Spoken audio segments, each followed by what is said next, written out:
today I'm going to be talking about what to do with the overabundance of two things that came from my garden. One was tomatoes and the other is eggs. And it seems like an unlikely combination, but stick with me. I promise you're going to love this Chinese dish called番茄炒蛋.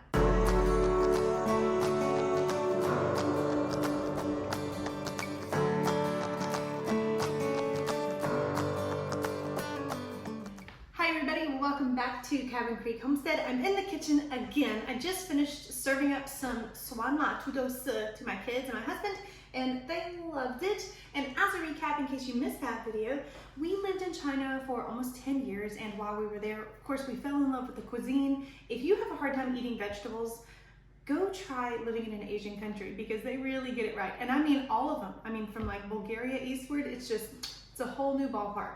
So番茄炒蛋means tomatoes stir-fried with eggs, and it sounds super bizarre. In fact, I'm in multiple Facebook groups, and a while ago I mentioned like I hate using my heirloom tomatoes in a stir-fry dish because they have unique and subtle flavors that you kind of lose when you put a whole bunch of heavy spices in it. And everybody in the group was like, that's super weird, tomatoes don't belong in stir-fry. And I hated to be that one that was like, actually, but as somebody that lived in China for multiple years, I can tell you they are definitely wonderful in stir fry. So today's dish, we're going to start by chopping up our tomatoes and getting our eggs scrambled, and I'm also going to throw in some onion and garlic into it. This is really, really simple, and if you have things like soy sauce and sesame seed oil and these things, you can make this at home. So if you're kind of tired of the same old cuisine that's coming out of your garden, like tomato sandwiches are great, but like mid-July, I'm on my 10,000th tomato sandwich and I'm ready for something new. So, and there's only so many things you can do with eggs. Like we've had egg salad all summer. It's been great, but I'm ready for something to spice up my life a little bit. So just like in the last video, whenever you're doing stir fry, what you want to do is just get everything prepared beforehand. Stir fry doesn't take a long time in the wok. And so instead of like chopping something and adding it and then chopping your next thing and adding it, you want to have everything ready to go before you turn that wok on so that you're not delayed in burning something in your pan. So here we go. Now this garlic, gosh, every time I start to cook with garlic, I get super like nostalgic and proud because this is what we grew first in our garden. We moved here in November and it was the first thing that I got in the ground. Ugh, these are hard to get apart. And I don't know, it was a new beginning for us. We moved here so that this would be a healing homestead. One of our goals was to grow our own food and start to bring therapy animals here as a way of healing. I have a lot of autoimmune issues. I also have a traumatic background from being in foster care for a long time. And so with some mysterious things that kept popping up and no answers from doctors, we decided that a change of lifestyle was probably what we needed to do in order to get me back to functioning well. So the start of this healing homestead started with garlic, which is such an unromantic thing to grow. Anyway, here I am with my garlic. There's a million different ways to slice up your garlic. I'm not gonna overthink it. I'm not Ree Drummond. I'm not Martha Stewart. I'm not Giada. I'm just Christine trying to cook for her family. So you can do it like me or not, but please don't be mean.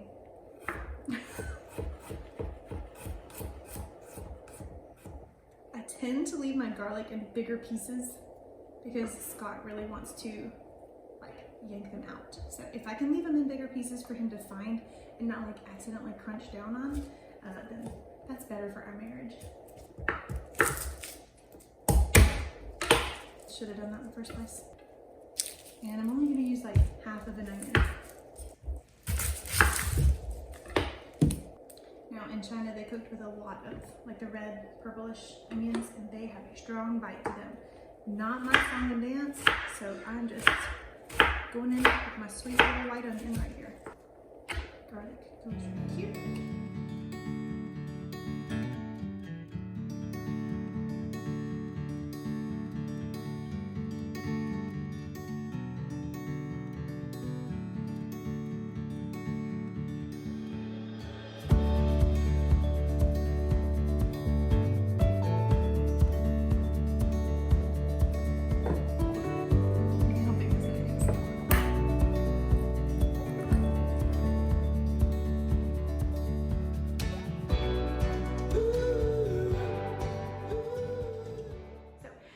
Fire up the wok now and get my oil really hot, and I'm going to season my oil.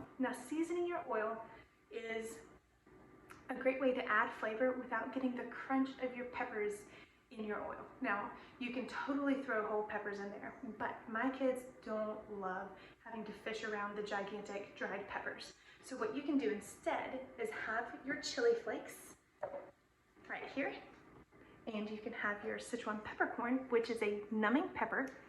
It's very aromatic, it's not spicy, but it does make your whole mouth numb and tingly, kind of like Novocaine. In fact, we gave some to our dentist the other day just so he could see it. He was totally amazed that there's a peppercorn that can numb your mouth.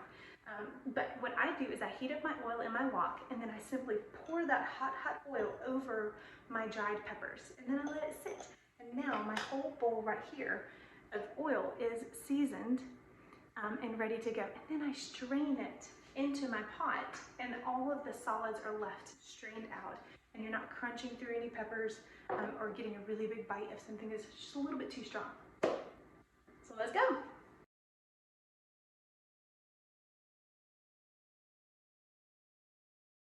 So the first thing with Ban茄炒蛋, which is also called 西红柿炒蛋, you're going to put your eggs in first, and you're going to stir fry them. You're going to use really hot oil. Wait till that oil is screaming hot, and when you throw it in, it's going to blossom. You need to be ready to stir fry really fast. Are you ready?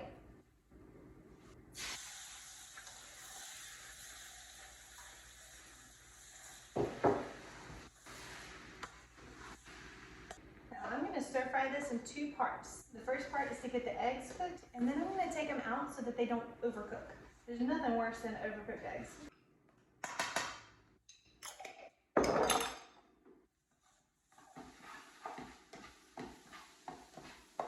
And put them to the side. Next, what I'm going to add in is my seasoned oil, and I'm simply going to use a little sieve and pour my seasoned oil right through it. That's going to give this a nice big kick. Throw in your onions.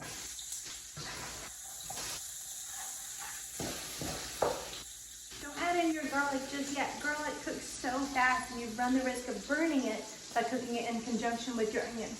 So wait till these get a little bit soft, and then throw your garlic in. Here's my garlic.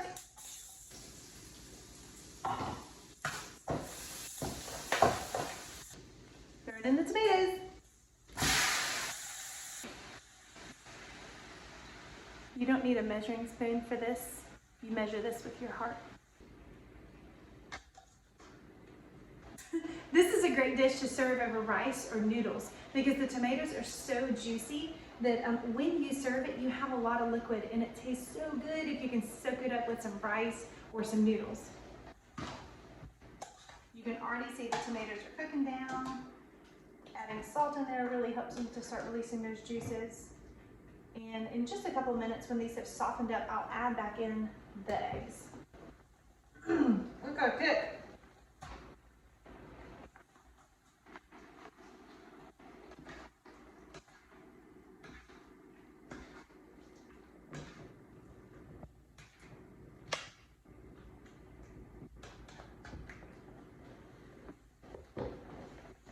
Hey kids! The Ban茄炒蛋 is ready. Really? How many minutes are left? I'll 7 minutes. Here. It's Right? Isn't it pretty? it's good. That's what it is, Mommy. We haven't had Banché炒蛋like this in a long time. We've never had squash and stuff like this. Look, this is so. What is this? Can I do the potato? Do you want any, Scott? Yeah, I want some. Yes, I do. Does the chicken have this? Nope. Ask Dad. Chicken doesn't have legs. Yes, they do. No, they don't. They have beef. All right, let's go get some opinions from all my critics. See if it's just as good as it was when we were in China.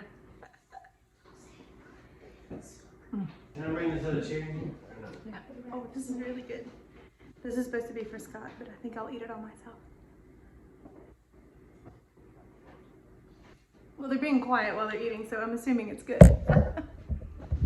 What do you guys think? The texture is fine, I guess. I mean, we are critics after all.